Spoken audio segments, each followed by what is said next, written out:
Yes, my name is Abu Noah. Please, I have not asked anybody to sell his or her property. Now, this guy, for you to know that he's a spellbinder, was going from city to city in Ghana, either making donations or preaching this message, and he built up large followership. In fact, he was also asking for donations. Ebo Noah had claimed that God warned him of a global flood and said only those who joined him would be saved. Using the boat to collect money from social media. Please support me. Again, he's deceiving people. Africa के मुल्क घाना के अंदर हाल ही में एक हैरत अंगेज वाक़या पेश आया जिसको सुनकर आपको एक साथ हैरत भी होगी, गुस्सा भी आएगा और हंसी भी आएगी।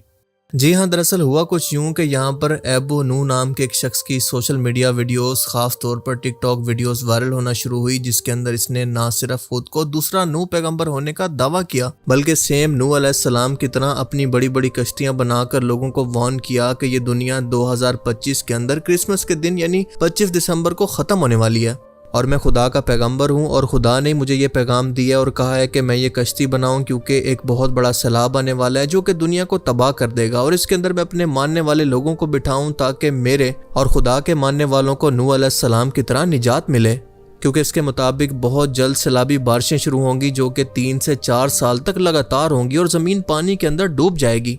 और वो ये खुद कहता है कि इसने 1-2 नहीं बल्कि तकरीबन 8 से 10 बड़े आर्क्स यानी बोट्स या शिप्स बनाए हैं जिसके अंदर लोग पनाह ले सकते हैं।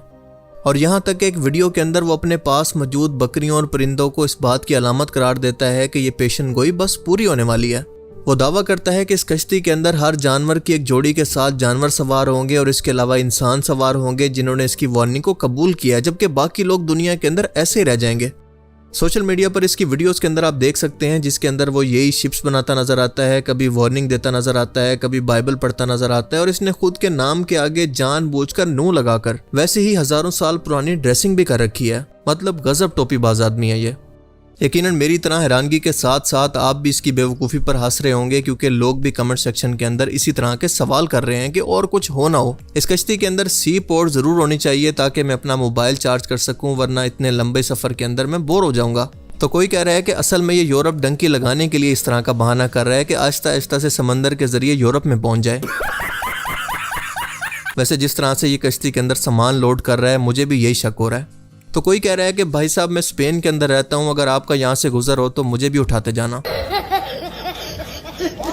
But on the serious note ये बहुत ही चालाक और शातिर आदमी है क्योंकि ये अपने लोगों को इस तरह के दलाइल से कायल कर रहा है कि जिस तरह से नूह अलैहिस्सलाम का मजाक बनाया गया था कि क्या ये कश्ती पानी पर चलेगी, इसी तरह से मुझे ना मानने वाले लोग मेरा भी मजाक उड़ा रहे हैं। और इसके अलावा अपनी वीडियोस के अंदर वो लोगों को ये दिखाता है कि कैसे वो दिन रात खुदा से इबादत के अंदर मसरूफ है और लोगों की निजात की दुआ कर रहा है।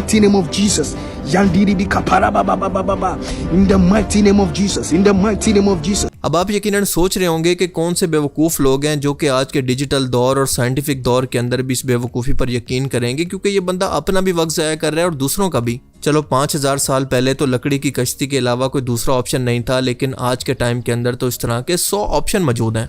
तो जनाब आपको बताता चलूँ कि 25 दिसंबर को हज़ारों गाना के लोग अपने घर बार जायदाद सामान सब कुछ बेचकर इसकी जगह पर पहुँच गए।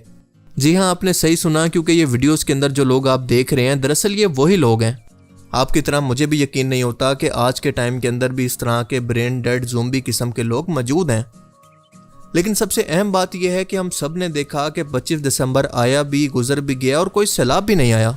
आपको लग रहा होगा कि ज़रूर इसके फॉलोअर्स ने इसके बाद इसकी तशरीफ मार मार कर लाल कर दी होगी, या फिर ये बोल रहे होंगे खोपड़ी तोड़ साले का। लेकिन नहीं जनाब, क्योंकि असल कहानी तो अभी शुरू होती है। क्योंकि जिस 25 दिसंबर को कोई सैलाब नहीं आया, कोई आफत नहीं आई और ये झूठा साबित हो गया, तो लोग इस पर पहले से भी ज्यादा तादाद के अंदर यकीन करने लगे हैं।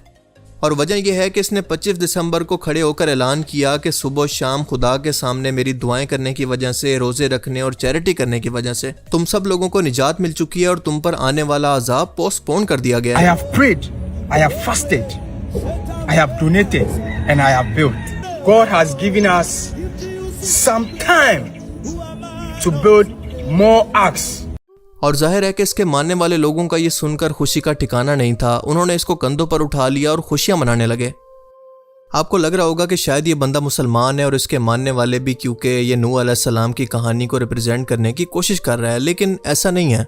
गाना में 75% क्रिश्चियन आबादी है, यानी ये क्रिश्चियन मेजॉरिटी कंट्री है और ये शख्स भी खुद को क्रिश्चियन ही क्लेम करता है।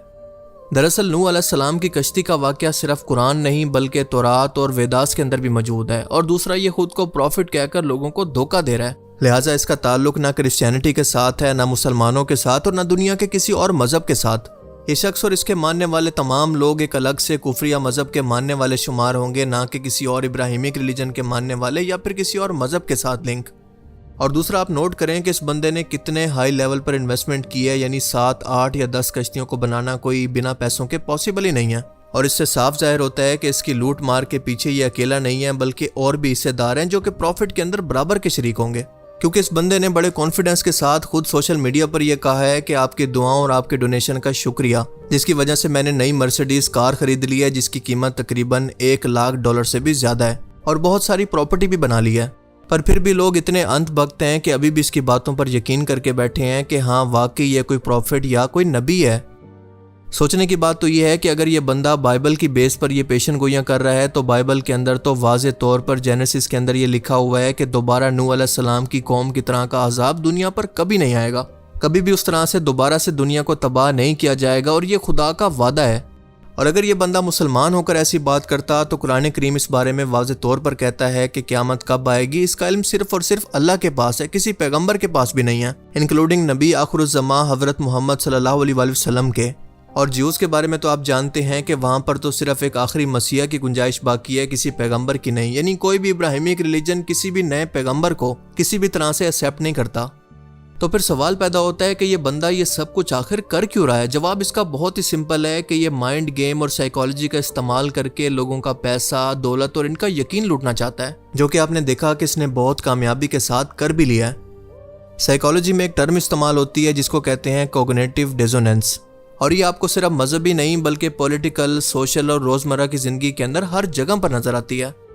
दरअसल होता कुछ यूँ है कि जब एक शख्स अपने दिमाग के अंदर किसी खौफ, किसी अंधे यकीन या फिर किसी ब्रेन वॉशिंग का हिस्सा बनकर एक शख्स को, एक पार्टी को, एक काज को सपोर्ट करने लगता है, तो ऐसे शख्स को चाहे लाख लॉजिकल दलाइल देकर यह समझाया जाए कि ये चीज़ गलत है, लॉजिकल दलाइल के साथ भी साबित किया जाए, लेकिन वो शख्स हमेशा यही सोचता रहेगा कि शायद ये किसी शख्स की चाल है जो मुझे जानबूझकर उस शख्स से, उस कॉज से दूर करना चाहता है जिसको मैं चाहता हूँ। और उस दौरान उसका दिमाग अलग अलग तरह से खुद बहाने बनाकर खुद को तसल्ली देकर अपनी सोच को सच साबित करने की कोशिश करता है। यानी आसान अल्फाज के अंदर अंधभक्ति, अंधी अकीदत जो कि बेवकूफ़ी और जहालत की इंतहा पर पहुंच जाए तो तब शुरू होती है। और इसीलिए कहते हैं कि जहालत जितनी गहरी होती जाए तो इसे जगाने वाला शख्स उस जाहिल को उतना ही बुरा लगता है। और ऐसा नहीं है कि ये शख्स आज अकेला इस तरह का दावा कर रहा है, क्योंकि माजी के अंदर कई ऐसे वाक़यात पहले भी हो चुके हैं जिन्होंने ना सिर्फ पैगंबर होने का दावा किया बल्कि खुद को खुदा तक कहते रहे। लेकिन असल प्रॉब्लम तब होती है जब लोग ऐसी बातों पर यकीन करना शुरू करते हैं जो कि ज़्यादातर पसमानदा और तालीम से दूर जगहों के अंदर इंतहाई तेज़ी से फैलती है, जहां लोग आसानी से तोहम परस्ती और जल्द खौफ का शिकार हो जाते हैं। और मैं तो ये सोच रहा हूँ कि आज मीडिया के दौर के अंदर इन लोगों का ये हाल है तो आज से कम 400-500 साल पीछे चले जाएं, तब ऐसे लोगों ने अकायद के अंदर क्या तबाही मचाई होगी।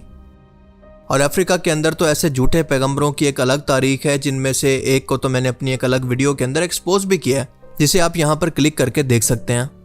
बाकी आप इस वीडियो के बारे में क्या सोचते हैं, अपनी कीमती राय का इजहार कमेंट सेक्शन में ज़रूर कीजिएगा। Thanks for watching this video. Allah Hafiz.